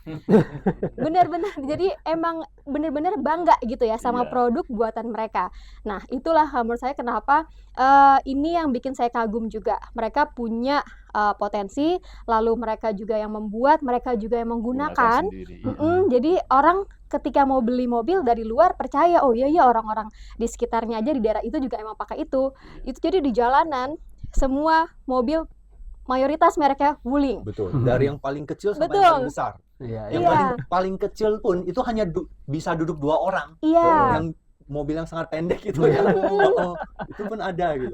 Iya, jadi itu mengesankan Pak Andi. Jadi bukan hanya soal kecanggihan teknologinya gitu ya. Perkembangan wuling tuh kalau kita tarik panjang, wah luar biasa gitu. Dari sejarahnya, dari yang hanya mobil lokal sampai sekarang udah Betul. ekspansi. Dari yang pertama mereka kembangkan mobil yang pakai bahan bakarnya arang. Betul, Iya. itu juga kita diberitahu itu ya, masih pakai arang sampai sekarang udah punya mobil listrik, mobil biasa juga ada, ekspansi juga ke Indonesia. Itu luar biasa dan mengesankan gitu. Gimana teknologi tersebut ini bisa benar-benar digunakan secara luas gitu oleh masyarakat dari berbagai kalangan gitu ya, dari anak muda, lansia, orang tua, semua tuh bisa pakai, bahkan sampai bisa mengekspor ke luar negeri. Jadi itu yang mengesankan juga buat saya, Pak Andi. Betul, ya. Kalau bicara mengenai transportasi ini tadi Pak Endro sempat menyinggung gitu, ada transportasi umumnya gitu ya. Saya sempat merasakan dan mempelajari waktu itu di kota Shenzhen namanya. Shenzhen. Kota Shenzhen kan udah kota yang Iya. terkenal dengan mobil listrik yang paling awal. Iya, ya. iya. Nah, mereka punya sistem transportasi umum, salah satunya adalah BRT. Atau di Jakarta ini semacam Transjakarta, yaitu bis yang punya jalur khusus. Iya. Tapi mereka membangun jalan layang yang khusus untuk BRT ini. Oh. Nah, itu satu gitu. Iya. Terus yang kedua adalah setiap supir mereka, pengemudi mereka, ini baik kendaraan umum ataupun supir-supir truk, Iya. ya, harus sebelum ngambil kunci itu harus lolos satu tes yang menggunakan AI. Satu adalah tes wajah, Iya, iya. ya, harus dites apakah dia dalam kondisi kesadaran yang cukup bagus, tidak dalam pengaruh alkohol dan sebagainya. Sudah lolos, baru pintu loker mereka bisa terbuka untuk ngambil kunci. Nah, itu ini untuk menjaga keamanan penumpang, Iya, ya. luar Dan biasa. untuk supir truk misalnya, karena supir truk ini kan membawa mobil mungkin berjam-jam, Berjam-jam. lama gitu ya. Jadi di dalam truknya mereka ada kamera lagi yang memantau. Pada saat si supir ini mungkin dia sambil menyetir, Ngantuk. dia ngantuk atau kesadarannya menurun, itu akan ada peringatan. Atau kalau supir ini sambil menyetir sambil merokok, itu juga bisa terdeteksi, Oh. ditegur Iya, juga gitu. Jadi mereka menggunakan teknologi untuk hal-hal yang seperti itu. Iya. Dan untuk keamanan penumpang di dalam kendaraan umum ini sudah juga ada sistem AI-nya. Di samping kamera CCTV yang kamera CCTV di Tiongkok udah disebut sebagai barang yang tradisional. Wah. Jadi mereka bisa memantau ada penumpang yang naik, penumpang ini naik dari stasiun apa, turun di mana, Ketahuan, ya. dia bawa payung atau enggak, apakah dia bawa anak kecil atau apa, dia ada analisanya gitu. Jadi pada Iya. saat terjadi sesuatu, tidak hanya CCTV ini merekam, tetapi juga ada analisanya di sana. Iya, Ini betul, memang betul. satu yang detail. Betul, Dan betul. bagaimana digitalisasi ini juga sudah masuk ke kehidupan sehari-hari masyarakat Tiongkok. Misalnya kita mau makan di satu restoran gitu, Iya. sudah bisa kan booking lewat handphone, Iya. pesan menu apa aja lewat handphone. Begitu kita sampai, begitu kita pesan udah dikasih tahu ada berapa antrian dan sebagainya. Jadi begitu sampai di sana kita sudah tidak antri dan langsung duduk dan makanannya sudah ada. Itu efektivitas gitu dengan menggunakan teknologi, itu yang pernah saya rasakan itu di kota Chengzhou waktu itu ya. Jadi dipesan-pesan nyampe sana udah langsung meja berapa dan makanannya sudah ada. ya. Iya. Tinggal kita makan, selesai makan udah langsung jalan karena udah bayar langsung pakai Mm-mm. handphone gitu. Iya, Ini satu kecanggihan gitu. Iya. Ya. Baik, berikutnya Mas Eko sama Mas Rizal ya. Ya. Dari perspektif hubungan internasional dan juga jurnalistik ya. Bagaimana Anda melihat perubahan posisi Tiongkok dari negara yang dikenal sebagai pusat manufaktur atau pabriknya dunia ya kan menjadi salah satu pusat inovasi teknologi dunia. Iya. Apakah Tiongkok kini masih mengejar negara maju atau justru sudah mulai memimpin di berbagai sektor yang strategis? Iya. Mas Eko. Ya Mandi, dari naskah-naskah berita yang saya dapat sejauh ini ya, mungkin kalau bicara istilah yang tepat itu transformasi Tiongkok terutama dari segi teknologi itu kita bisa bilang dari peniru menjadi pelopor.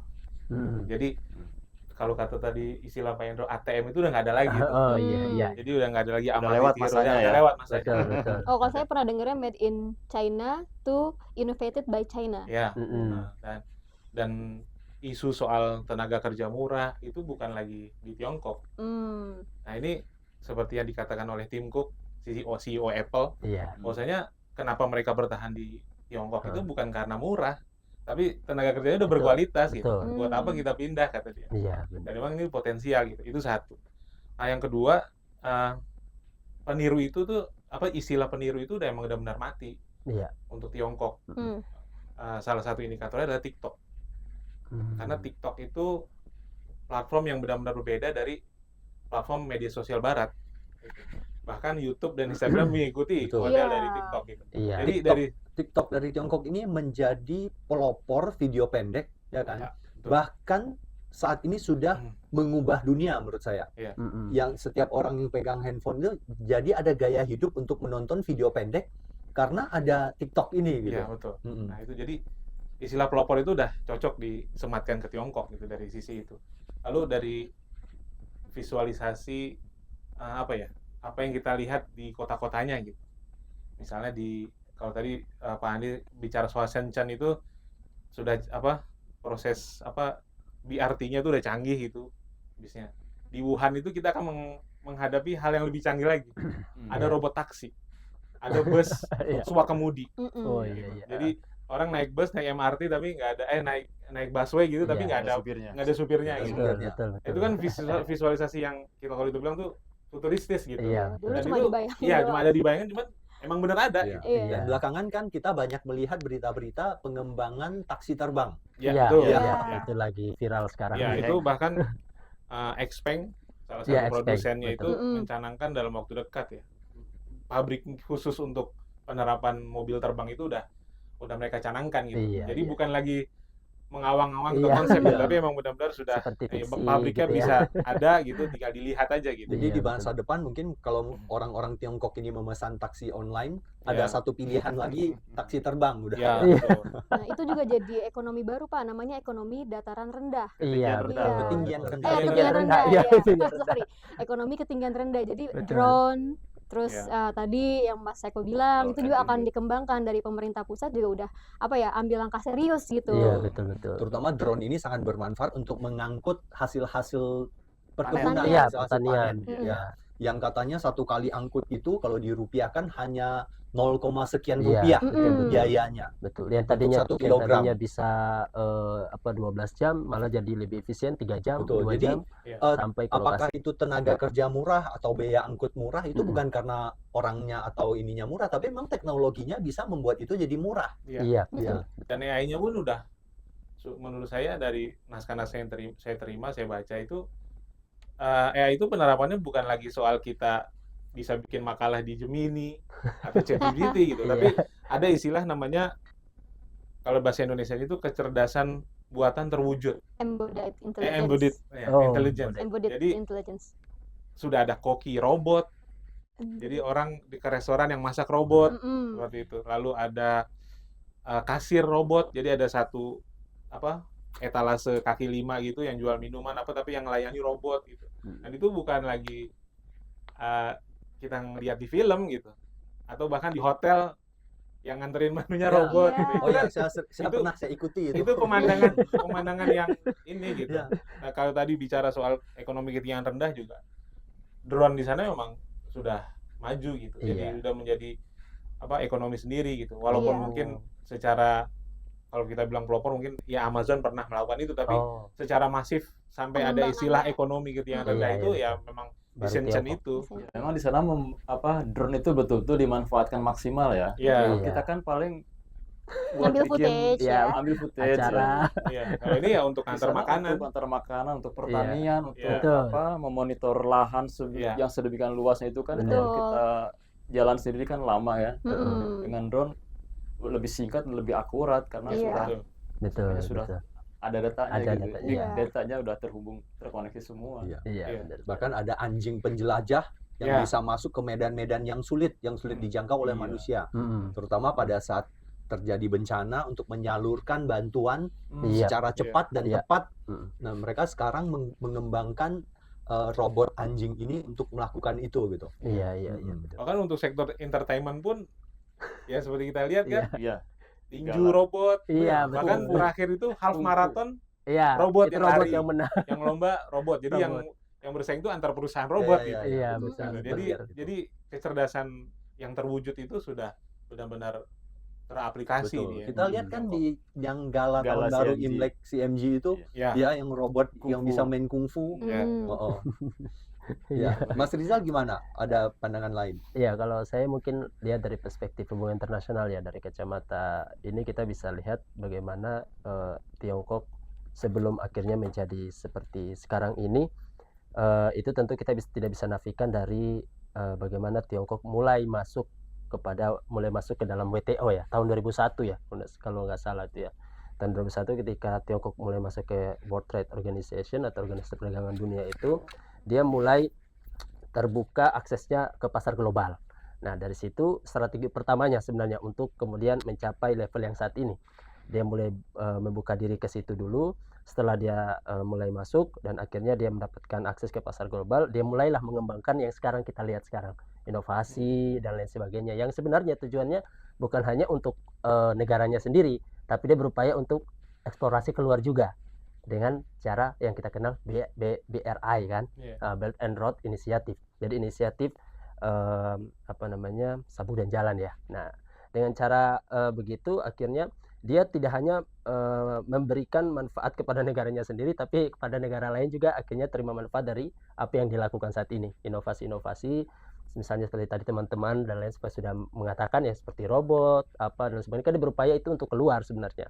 Cuman kan untuk sekarang ini dia istilahnya itu membaguskan dulu lah di dalam negeri. Kalau itu sudah bagus, dan karena Tiongkok ini selama ini kita kenal konsistensinya dalam membangun inovasi itu, akhirnya dia mencoba untuk ketika itu misalnya harus dikeluarkan, dia harus benar-benar memastikan bahwa semuanya kualitasnya baik gitu, baru bisa kemudian keluar gitu. Nah, dari sisi itu kita bisa kemudian melihat bahwa ternyata Tiongkok memang dari awal seperti yang tadi sudah saya sampaikan, dia mencoba untuk dalam teori HI itu disebut national power ya. Dia menciptakan kekuatan nasionalnya untuk bagaimana kemandirian ekonomi, bukan hanya kemandirian ekonomi, bahkan kemandirian teknologi yang tidak lagi bergantung pada Barat. Yeah. Dia telah melakukan itu sendiri agar bagaimana dia bisa bisa menjadi lokomotif, salah satu lokomotif yang global, satu lokomotif global untuk bagaimana bisa memberikan kontribusi kepada di global gitu. Apalagi kita tahu bahwa memang secara ekonomi Tiongkok itu telah terintegrasi dengan dunia ya. Bagaimana ketika misalnya dia ada bermasalah secara ekonomi, semuanya kena gitu. Nah, begitupun dia ketika misalnya harus mencoba untuk mengembangkan hal-hal yang seperti misalnya teknologi, inovasi dan lain sebagainya, itu bagaimana itu ketika keluar pun harus harus terintegrasi dengan negaranya. Artinya dia tetap menjaga menjaga semua instrumen itu tetap stabil. Karena karena kita mungkin tahu ya, Tiongkok kan punya kebijakan jangka panjang ya, di mana di tahun 2049 ya, dia sudah setidaknya berubah menjadi negara yang mungkin kalau kacamata orang-orang HI akan bilang dikdaya lah. Dia sudah menjadi kacamata dikdaya, dan dikdaya itu dia kita belum tahu ya bagaimana kedikdayaannya itu ke depan di tahun 2049, apakah akan sama seperti Amerika Serikat atau mungkin kan berbeda. Tapi kalau kita lihat yang saat ini dia mencoba untuk menjadi negara yang meski dia melakukan kontribusi keluar, dia tetap tidak dia tetap menjaga agar tidak mengotak-atik negara lain lah, atau mungkin setelah kita itu mengintervensi asing, tidak mencampuri tidak mencampuri urusan dalam negeri orang lain. Nah, kalau misalnya seperti itu kan terlihat berbeda mungkin ketika misalnya kepemimpinan global diambil alih sama Tiongkok. Tapi kita nggak pernah tahu apakah dia memang berniat untuk menjadi pemimpin global selanjutnya menggantikan Amerika Serikat, ataukah mungkin dia hanya bersikuku hanya menjadi seperti sekarang negara berkembang. Itu menarik kita nantikan ya. Kalau yang kita lihat saat ini kan yang dilakukan Tiongkok adalah ya saya maunya berdagang aja. Iya, betul. Pokoknya saya mau berdagang gitu ya kan, itu aja gitu. Benar. Iya. Nah, kalau kita harus memilih satu inovasi atau teknologi yang paling mencerminkan keberhasilan transformasi Tiongkok, ya, menurut teman-teman itu apa? Kalau masing-masing saya pilih satu. Iya. Ya. Mas Eko dulu mungkin. Kalau saya AI sih. AI ya. Iya. Padahal AI kan baru 4-5 tahun belakangan ini ya Iya. mulai berkembang ya. Tapi secara skala dan kecepatannya itu Betul. cepat sekali gitu. Iya. Kalau EV itu kan prosesnya lama karena kebijakan terkait masih ada mobil berbahan bakar bensin segala macam. Tapi kalau AI itu kan munculnya DeepSeek, Iya. lalu ada AI penerapan yang langsung ke Iya. kehidupan sehari-hari, itu nggak terasa gitu. Betul. Pada saat mungkin negara-negara lain baru mengembangkan AI itu untuk misalnya membuat tulisan atau Iya. sebagainya, dan Tiongkok dengan melalui DeepSeek dan produk-produk turunannya itu mereka mematahkan satu paham bahwa AI itu mahal. Ya. Mereka bisa kembangkan dengan harga jauh lebih murah Iya. ya dibandingkan dengan AI yang sudah ada. Iya. Ya. Adel gimana? Kalau saya itu teknologi otomasi, Pandi. Otomasi ya. Otomasi. Ya, Karena di pabrik-pabrik kita lihat orangnya dikit ya. betul. Pekerjaannya dikit Terus dan bersih sekali. bersih. Jadi kalau di masyarakat pun juga banyak digunakan, Pandi, gitu kan, untuk kegiatan sehari-hari kayak misalnya di pelayanan atau mungkin di pusat perbelanjaan atau di tempat-tempat umum lah di publik. Itu menurut saya kenapa yang paling bagus juga, karena yang paling utama yang harus bisa merasakan dulu tuh masyarakatnya kalau menurut saya. Tadi Mas Rizal juga menyampaikan mereka memperkuat dulu di Iya. dalam Betul. ya mobil listrik dalam negeri kuat Harus dulu, kuat dulu. baru Betul. diekspor keluar. Iya, Betul, keluar. betul. Maka Jadi masyarakat sendiri menikmati dulu. Menikmati iya, dulu. setuju. Betul. Itu yang saya maksud, Pak. Makanya kenapa menurut saya otomasi teknologi dulu yang dikembangkan bisa dirasakan masyarakat dulu gitu ya, sebelum ke hal-hal lain, keluar, diekspor, tapi masyarakatnya juga udah merasakan manfaatnya dulu. Maka otomasi teknologi itu yang menurut saya pilih lah gitu. Oke. Mas Rizal apa? Ya, kalau mungkin saya digitalisasi ya. Digitalisasi di mana Tiongkok itu ya seperti tadi kita diskusikan, begitu pelayanan digitalisasinya itu begitu terlihat nyata ya. Bagaimana itu, kenapa saya memilih itu, karena ternyata itu tidak hanya terjadi di ruang-ruang yang sifatnya privat, tapi di ruang publik pun ada gitu. Misalnya seperti bahkan orang ketika berdagang dia sudah mulai menggunakan kayak live streaming gitu, dan itu bahkan bisa semua bahasa ya. Pernah saya lihat itu luar biasa, itu semua bahasa bisa diterjemahkan sama itu. Dan itu ketika misalnya itu artinya itu memberikan dampak langsung kepada masyarakat. Kalau saya lihatnya seperti itu. Digitalisasi juga memegang peranan penting Tiongkok dalam pemberantasan korupsi.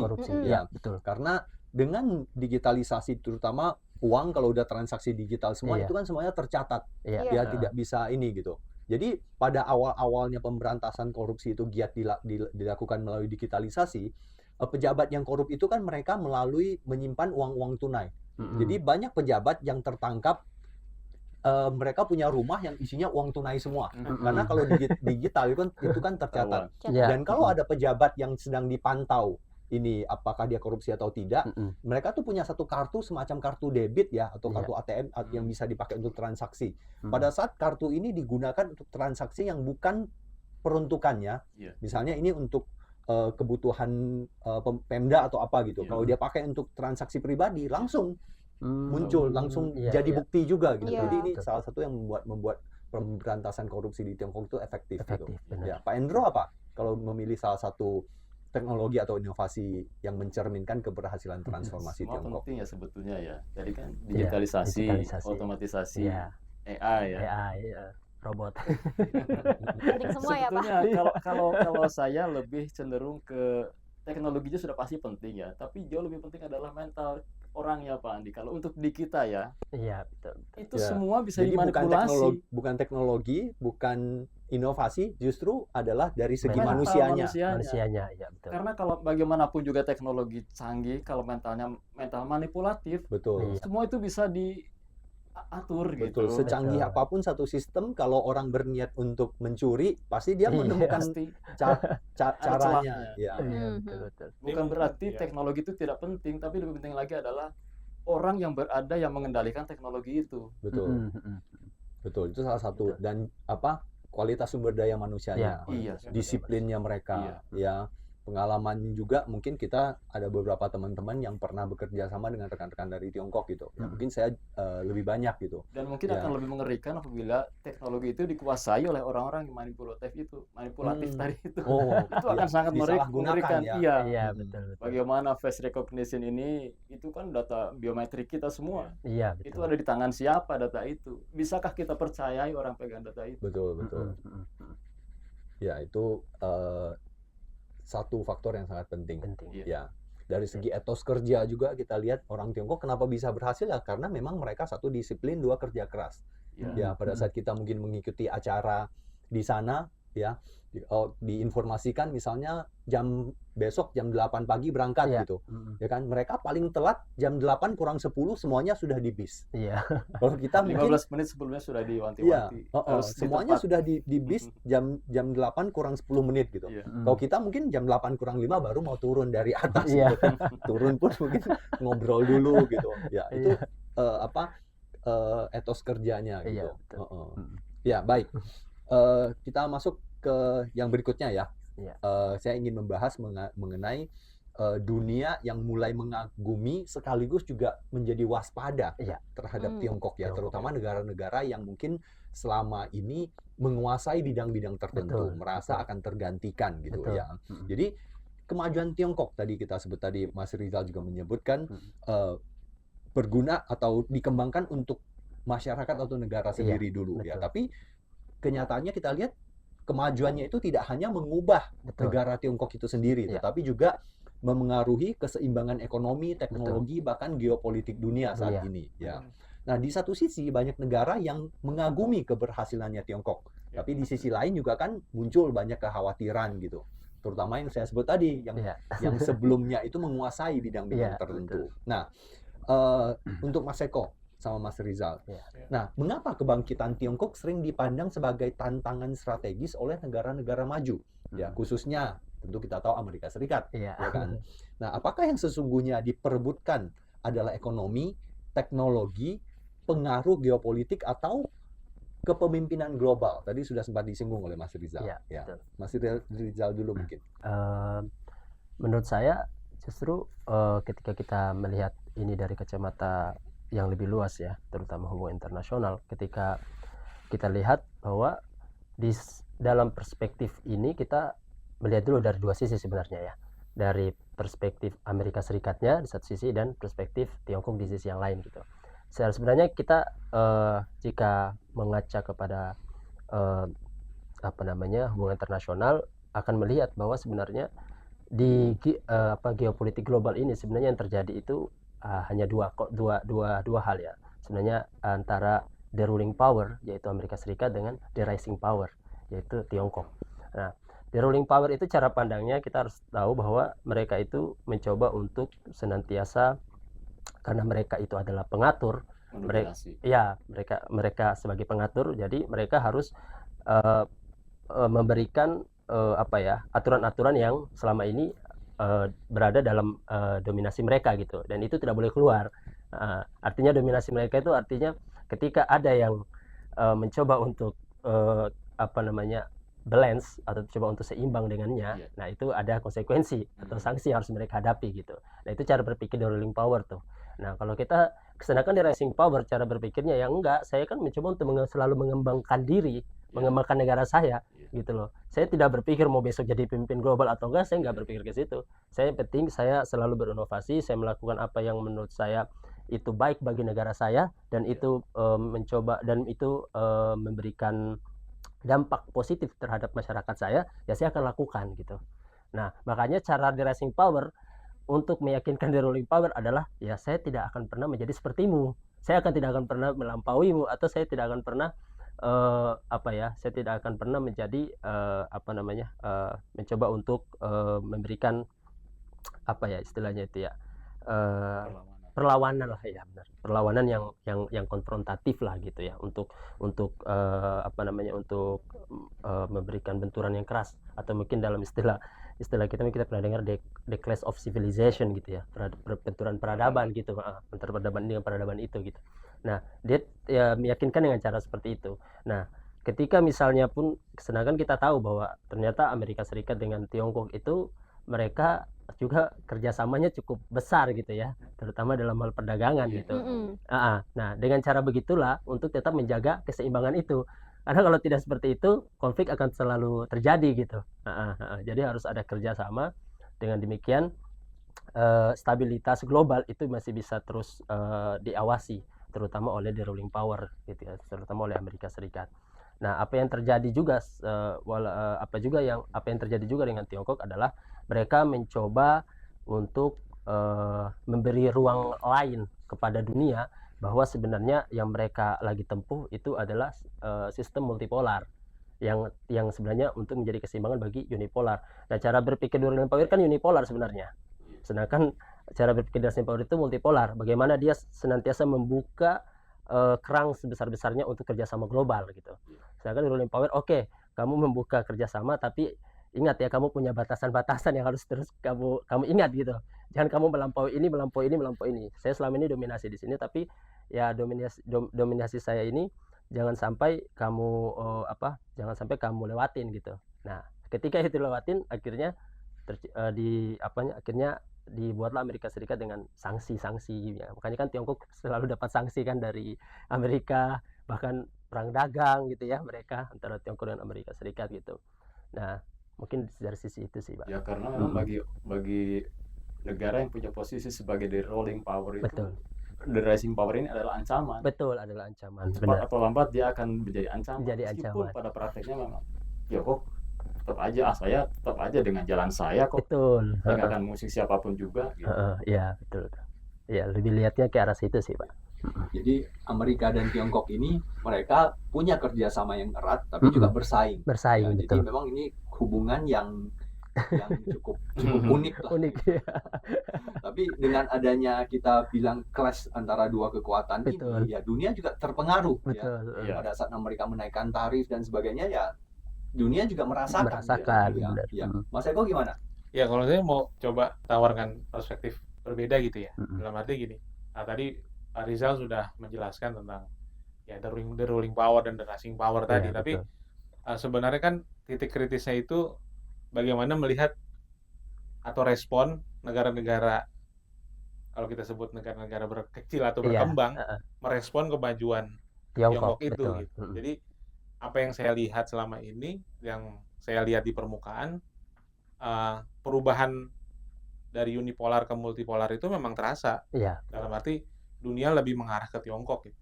Mulai dari Afrika, Amerika Selatan, bahkan negara kecil seperti Fiji, itu sudah mulai mengarah ke Tiongkok karena yang ditawarkan itu, ya kita melihat di permukaan yang ditawarkan Tiongkok itu adalah kemitraan, ketergantungan yang tidak asimetris, gitu. Jadi saling memberi gitu dan tidak membuat satu negara ketergantungan dengan sesuatu hal yang justru malah membuat ketimpangan gitu seperti itu. Jadi negara-negara berkembang itu justru melihat Tiongkok ini sebagai model baru. Makanya banyak negara yang kecil seperti Vanuatu, Fiji itu ke Tiongkok itu karena ingin melihat model tadi yang kita bicarakan di awal. Bagaimana bisa melepaskan 800 juta orang dari kemiskinan itu gitu.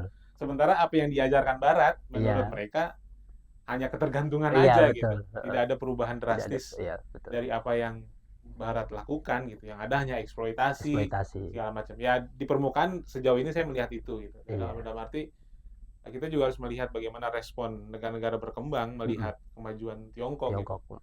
Sebagai ruling power ya wajar Amerika Iya, atau Eropa melihat bereaksi atau bereaksi. merespon seperti itu karena ya namanya ada di atas Ada gitu di atas, kan. ya. Tentunya mempertahankan posisi. Iya, Posisi. betul, seperti itu. Nah, tapi kan kita juga nggak bisa secara naif melihat itu sebagai jadi Tiongkok sebagai musuh Iya, mereka. betul. Nggak bisa karena betul.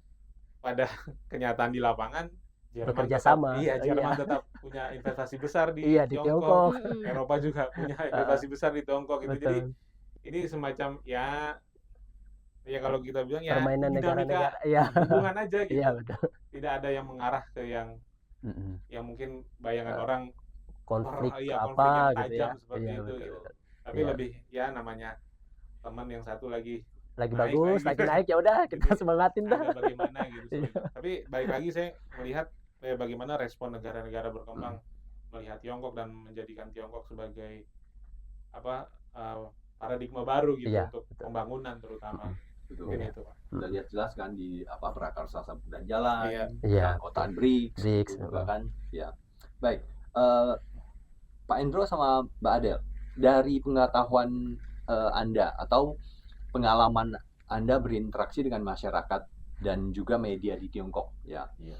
Bagaimana mereka memandang meningkatnya perhatian dunia terhadap negara mereka nih, ya? Apakah masyarakat Tiongkok merasa sedang bersaing dengan negara lain atau lebih fokus pada pembangunan domestik atau dalam negeri mereka? Ya, ini menarik ya. Kita menyaksikan Tiongkok itu atau melihat Tiongkok itu sudah sebagai negara yang adidaya sebetulnya kalau kita melihat ya.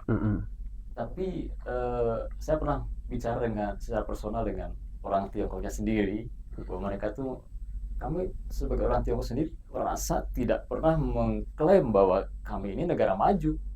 Jadi mereka tuh kalau saya bilang ya justru ya mungkin inilah kearifan mereka gitu. Mereka tidak merasa ini adalah suatu kemajuan yang harus dipertontonkan atau terlalu kalau kita terlalu dibanggakan gitu ya. Iya. Karena itu adalah sesuatu yang bagi mereka itu adalah suatu yang berjalan dengan sendirinya dalam kehidupan mereka sehari-hari gitu. Pekerjaan mereka yang mereka kerjakan dengan SOP-nya, dengan prosedurnya, dengan penuh disiplin, dengan penuh tanggung jawab, kejujuran dan sebagainya. Nilai-nilai itu yang mereka tetapkan, yang mereka kerjakan dan ujung-ujungnya memang teknologi itu akan berjalan mengikuti apa kemauan orangnya gitu. Mereka tidak merasa wah saya negara superpower, enggak. Dengan majunya Tiongkok ini, dengan banyaknya teknologi baru yang mereka kembangkan, ini memang mempermudah kehidupan masyarakat. Tetapi dari segi pekerjaan sebenarnya juga membuat satu persaingan. Iya. Ya, daya saingnya juga sangat tinggi di sana sekali. Dan mengapa orang-orang atau pekerja di Tiongkok ini begitu serius dan begitu ingin bekerja dengan baik? Karena juga secara di sisi lain juga karena persaingan. Ya, kalau mereka tidak bekerja dengan baik, sangat mudah akan tergantikan. Betul. Ketika mereka tidak berusaha menguasai teknologi baru, nanti mereka akan digantikan oleh teknologi. Ya, jadi harus selalu kita sebut mengupgrade diri biar tidak tersisih. Ya. Jadi kita berbicara mengenai keberhasilan, kemajuan, tetapi di sisi lain juga ini menciptakan satu persaingan dan juga mungkin juga beban yang berat dalam diri mereka untuk tetap maju dan bisa bersaing. Ya. Dari Mbak Adel? Kalau dari saya Pak Andi pasti udah nggak diragukan lagi ya kalau ada perubahan gitu yang terjadi dalam pandangan rakyat Tiongkok gitu, karena mereka sekarang jadi perhatian tertuju banyak kepada mereka. Cuman yang paling mereka utamakan sebenarnya bukan perhatian itu, yaitu satu, kepercayaan kepada pemerintah mereka gitu. Jadi walaupun dunia mau bilang apa, mau melakukan apa gitu ya, atau mereka dipuji atau dicela, mereka itu nggak memusingkan, bukan itunya yang dipusingkan.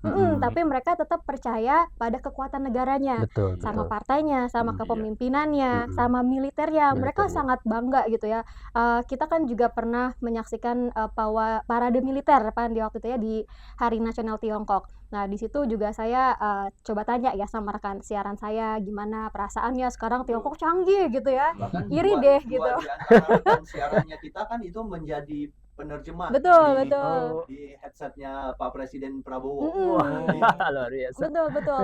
Iya, mereka bilang kan, aku bilang iri deh, wah udah keren ya teknologinya, canggih ya militernya gitu.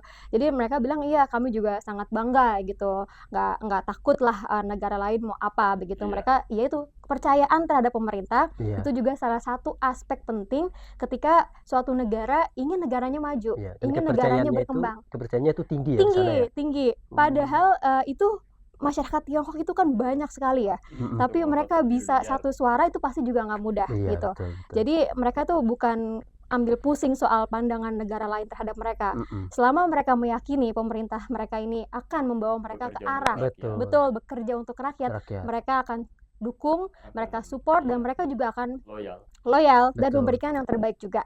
Itu menurut saya Pak Andi. Iya. Dan satu yang saya rasakan memang kebanggaan mereka Kebanggaan, ya, betul. atau nasionalisme Nasionalisme, mereka itu tinggi. Tinggi. Mm-mm. Kebanggaan mereka tinggi ya mungkin karena ya banyak yang bisa dibanggakan. Betul. Iya, iya betul. Benar-benar. Baik, berikutnya. Nah, negara kita lah ya Indonesia memiliki potensi yang sangat besar juga ya untuk Iya. menjadi negara yang maju. Betul. Dari segi sumber daya alam aja kita jauh lebih banyak dibandingkan Iya. dengan yang dimiliki oleh Tiongkok. Betul. Ya, namun saat ini masih menghadapi banyak tantangan dan hambatan. Ya, Iya. nah kalau kita berkaca dari Tiongkok yang sama-sama merdeka setelah Perang Dunia Kedua, kita sudah sempat sebut tadi di awal acara, pelajaran apa yang dapat dipetik dari perjalanan transformasi Tiongkok bagi masa depan pembangunan Indonesia? Menurut saya ini akan ada manfaatnya.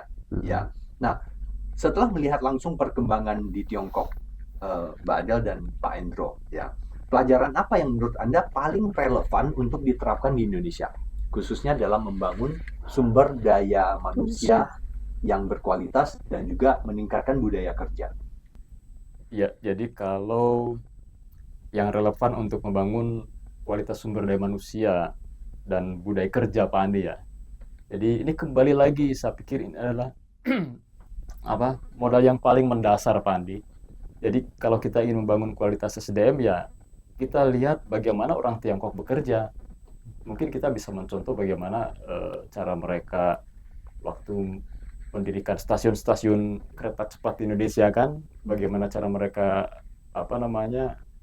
bekerja betul-betul kerja gitu, nggak ada kabar-kabar yang kurang enakan kan katanya orang Indonesia lebih banyak ngopinya, lebih banyak istirahat, banyak rokoknya gitu kan. Sementara orang Tiongkok kerja sendiri gitu. Ini mudah-mudahan ini kabar yang salah gitu kan. Tapi memang kita harus perbaiki mental kerja kita Pak Andi. Jadi etos kerja kita diperbaiki, tidak hanya kita menuntut fasilitas-fasilitas yang bagus dari institusi di mana kita bekerja, tapi kita sendiri harus buktikan bahwa kita ini betul-betul bisa melakukan tugas-tugas yang sudah diberikan, wewenang yang sudah diberikan, bahkan kalau bisa mungkin melampaui dari SOP yang diberikan seperti itu. Dan betul-betul selain etos kerja juga mereka itu ya karena ini membangun sumber daya dan budaya ya kita harus akui bahwa kita harus perlu belajar dari kejujuran mereka juga. Apakah kita jujur dengan diri sendiri? Apakah kita jujur dalam bekerja? Apakah kita jujur mengelola keuangan misalnya? Apakah kita jujur mengelola aset gitu kan? Ini semua akan membutuhkan sesuatu yang sangat mendasar sebetulnya sebelum kita bicara soal teknologi seperti itu. Manusianya dulu. Manusia. Satu contoh mungkin saya bisa berikan perbandingan ya. Saya pernah mendengar cerita dari pengusaha yang dari Tiongkok yang bidangnya ini bangun rumah lah gitu. Ya. Nah, dia memberikan contoh gitu.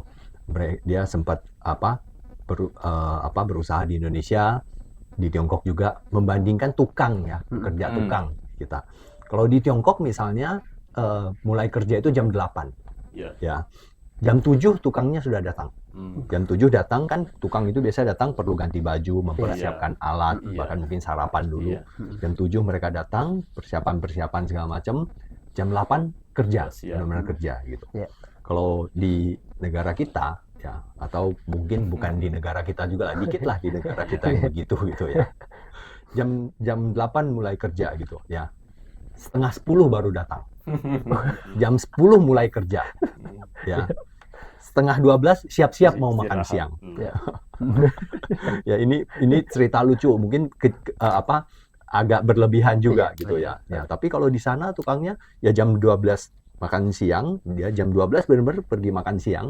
Iya. Selesai pulang kerja lagi gitu.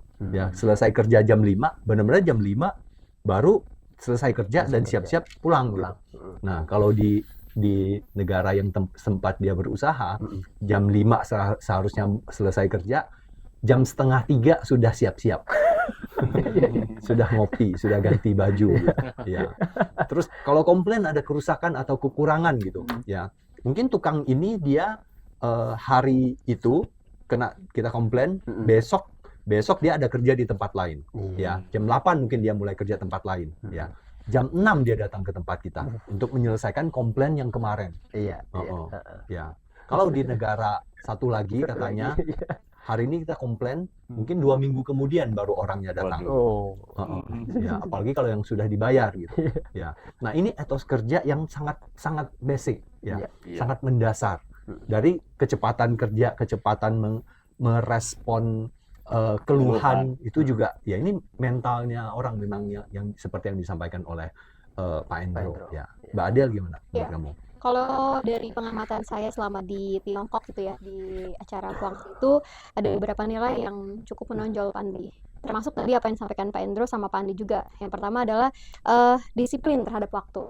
Jadi sama kayak Pak Andi sampaikan gitu ya, mereka mengorganisasi acara itu benar-benar disiplin dengan baik, sehingga acaranya bisa terasa lancar, Iya. mudah, semuanya kita merasakan senang juga gitu ya, dapat ilmu juga. Maka itu adalah satu hal mungkin yang bisa dipelajari dari gimana caranya membangun SDM gitu Pak, disiplin sama waktu gitu. Jadi aktivitas itu berjalan dengan relatif tertib semuanya, tertib dan lancar gitu ya. Terus yang kedua, mereka itu juga berorientasi pada produktivitas dan perbaikan berkelanjutan gitu. Jadi saya rasain ada semangat untuk terus mereka meningkatkan kualitas pekerjaan gitu. Jadi mereka pasti setiap habis ada acara mereka akan mengevaluasi gitu. Atau mungkin juga dari rekan siaran saya juga dia bilang kalau kita nggak mau meningkatkan kualitas pekerjaan, mereka akan susah bersaing gitu. Jadi mereka terus belajar hal baru juga, atau mungkin juga mencoba hal baru, hal lain gitu. Jadi mereka nggak bingung gitu ya gimana menjalankannya dalam kehidupan sehari-hari, yang mana Tiongkok juga kan perkembangannya cepat gitu Pak. Jadi mereka juga harus ikut berlari lah ibaratnya gitu. Terus yang ketiga itu adalah kemampuan untuk beradaptasi terhadap perubahan gitu. Itu juga harus bisa menyesuaikan. Kalau situasi sudah berubah tapi manusianya nggak bisa berubah, pasti kan akan ketinggalan gitu ya. Apalagi sekarang tadi juga udah kita bahas digitalisasi, otomasi gitu ya. Kalau merekanya nggak bisa beradaptasi sama perubahan yang ada, pasti tertinggal dan mereka nggak akan bisa berkembang seperti sekarang gitu ya, karena adaptasi itu memang sangat diperlukan. Nah gitu, tapi memang kan Tiongkok juga menghadapi tantangan soal keseimbangan antara produktivitas sama kualitas hidup, itu juga banyak dibahas ya Pak Andi ya. Betul. Ini juga salah satu kritik dan juga tantangan gitu terhadap budaya kerja mereka. Nah mereka juga sekarang ternyata udah mulai terbuka akan hal itu gitu ya, gimana bisa menyeimbangkan produktivitas dengan kualitas hidup mereka gitu. Jadi itu sih beberapa hal, atau mungkin tiga hal yang menurut saya bisa dipelajari gitu, atau mungkin kita bisa juga terapkan untuk meningkatkan kualitas sumber daya manusia kita Pak Andi. Betul. Bahkan saya dengar ini nggak tahu benar atau salah, tapi saya pernah sempat dengar ada pemerintah daerah tertentu yang sudah melarang perusahaan untuk lembur. Nah, Iya, karena ya memang mau kerja terus, sehingga keseimbangan antara pekerjaan dan kehidupan itu sangat tidak berimbang. Betul. Ya, Mbak Adel ya. Betul. Ya, Mas Eko sama Mas Rizal, dari perspektif jurnalistik dan juga hubungan internasional, langkah strategis apa yang perlu diprioritaskan Indonesia apabila ingin mempercepat transformasi ekonomi, teknologi, dan juga daya saing nasional dengan belajar dari pengalaman Tiongkok? Ya. Saya mungkin bukan ahlinya ya Pak soal pembangunan dan segala macam, tapi apa yang saya amati dari yang selama ini saya baca dan saya amati dari Tiongkok itu, ya untuk berbenah dengan masalah yang ruwet seperti sekarang yang dihadapi oleh Indonesia ini ya kita bicara soal SDM-nya, kualitasnya dan segala macam. Ya memang yang harus berbenah itu yang paling strategis dilakukan adalah pemerintah menetapkan rencana pembangunan yang ajak gitu, yang konsisten, seperti yang dilakukan oleh Tiongkok gitu. Dalam arti setiap periode 5 tahun itu jelas gitu, KPI apa yang mau dicapai, pembangunan apa yang mau dicapai, dan yang ya mungkin saya kurang mungkin kurang bacaan atau tapi yang saya amati itu, yang saya lihat pemerintah Tiongkok itu memang benar fokus pembangunan itu berkelanjutan gitu. Jadi satu periode pemerintahan atau satu periode pembangunan itu benar-benar jelas gitu arahnya. Di tahun ini mau misalnya ya katakanlah soal AI aja. Itu di tahun periode 2021 sampai 2025 itu udah ada gambarannya mau sampai di titik apa gitu. Nah ini kan ini kan ibaratnya mereka tidak fokus pada kebijakan atau program yang populis sebenarnya. Jadi bagi mereka ya bagaimana masyarakat merasakan manfaatnya gitu, bukan malah mencari program yang populis yang sebenarnya dampaknya tuh belum nggak sampai ke akarnya gitu. Mungkin langkah strategis yang perlu dilakukan Indonesia menurut saya ya rencana pembangunan itu yang harus dirapikan sih, yang berkelanjutan, yang konsisten gitu. Karena kan ini jadi kunci gitu. Kalau misalnya tiap 5 tahun berubah itu kan mulai dari awal lagi. Iya, apa yang mau diukur lagi nanti? Betul. Itu berubah. Sementara Tiongkok mencontohkan sebaliknya. Tiongkok mencontohkan konsistensi, arah yang jelas seperti apa gitu, dan kuncinya ya di pemerintah gitu. Kita bicara SDM manusianya ya masyarakat juga pasti akan melihat pejabatnya, akan berkaca pada pejabatnya gitu. Betul. Jadi 5 tahun yang akan datang itu sudah diplot dari sekarang gitu ya. Iya, pembangunan 5 tahun. Dan berita-berita yang kita konsumsi, yang kita tulis setiap tahun soal 2 sesi itu kan soal pencapaian selama 5 tahun itu. Jadi masyarakat dunia pun bisa tahu gitu apa yang mereka capai gitu. Transparan gitu. Sementara kita masih berkutat, ya itulah. Sebetulnya kita pernah dulu punya rivalitas sebetulnya Betul. tahun 70-80-an itu ya. Cuman ya sekarang sudah nggak terdengar lagi itu. Katanya Tiongkok juga mencontoh di situ. Atau bener apa enggak ya? Bisa jadi. Bisa jadi gitu. Untuk punya pembangunan yang kita sebut berkelanjutan, yang konsisten, yang tidak berubah-berubah. Ini kan memang sangat penting, butuh perencanaan yang kita lihat dari Tiongkok gitu ya. Nah, untuk mencapai itu peranan dan dukungan pemerintah itu sangat-sangat penting. Ya, banyak bidang-bidang yang maju saat ini kita sebut tadi bidang kecerdasan buatan atau AI, mobil listrik, energi baru dan sebagainya. Ini semuanya dibangun pada awalnya adalah dukungan dari pemerintah, pendanaan dari pemerintah itu benar-benar gitu. Karena kalau swasta diminta langsung mengembangkan itu akan sangat sulit. Karena saya pernah ngobrol dengan teman-teman yang di bidang teknologi di Tiongkok, termasuk juga misalnya saat ini Tiongkok sedang mengembangkan kawasan industri berwawasan lingkungan atau kawasan industri hijau gitu, di mana energi-energi yang mereka pakai itu energi baru gitu. Nah, untuk mengembangkan energi baru ini, penelitiannya, pengembangannya, penerapannya itu butuh dana yang besar. Tapi dana ini pemerintah semuanya, mungkin semuanya mungkin tidak, tapi dalam jumlah yang besar pemerintah itu memberikan anggaran itu gitu untuk masyarakat bisa berkembang. Jadi bagi masyarakat Tiongkok ini salah satu pandangan yang saya tangkap juga, kalau satu proyek besar ini dikerjakan oleh BUMN itu jarang ada yang gagal. Nah, dan makanya kenapa Mbak Ada tadi sebut kepercayaan masyarakat terhadap pemerintahnya itu begitu tinggi. Jadi kalau program tertentu, proyek tertentu ada campur tangan pemerintah, apalagi kalau yang dipelopori oleh pemerintah, itu boleh dibilang pasti berhasil, Anti pasti gagal. sukses, Iya. ya anti gagal gitu. Tidak ada yang mangkrak, tidak ada yang dananya hilang Ya. atau diselewengkan, ya mungkin ada, tapi yang paling nggak kita lihat hasilnya itu nyata gitu, dia terlihat ada. Mas Rizal, Ya, kalau saya mungkin kalau kita bilang kita mau menjadi seperti Tiongkok mungkin nggak akan bisa ya. Terus kalau misalkan kita mau meniru Tiongkok mungkin itu agak apa ya? Agak ini juga sih, agak berat. berat ya. Beda karakteristik kita juga kan. Iya, betul. Karakteristik kita juga beda. Nah, mungkin yang bisa kita ambil itu belajar dari bagaimana mereka hal yang sudah mereka lakukan ya.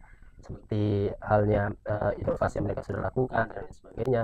Dan terutama saya mungkin lihat dari sisi sisi keterlibatan Tiongkok untuk mengeksplorasi keluar ya. Mungkin saya lebih lihat ke situ.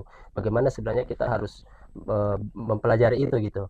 Dia bisa bagaimana untuk bisa mengeksplorasi bukan hanya sekedar inovasi teknologinya, tapi juga ternyata bidang kesehatannya ya. Kesehatannya juga keluar gitu kan. TCM, itu kan traditional Chinese medical ya. Medicine. Medicine, nah itu kan keluar. Nah mungkin kita seharusnya belajar dari situ gitu. Dari situ kita bisa pelajari, maksudnya kita kan sebenarnya punya sektor-sektor yang lain yang bisa kita keluarkan juga. Sebagaimana Tiongkok mereka itu memanfaatkan betul-betul apa yang ada dalam negerinya untuk keluar gitu.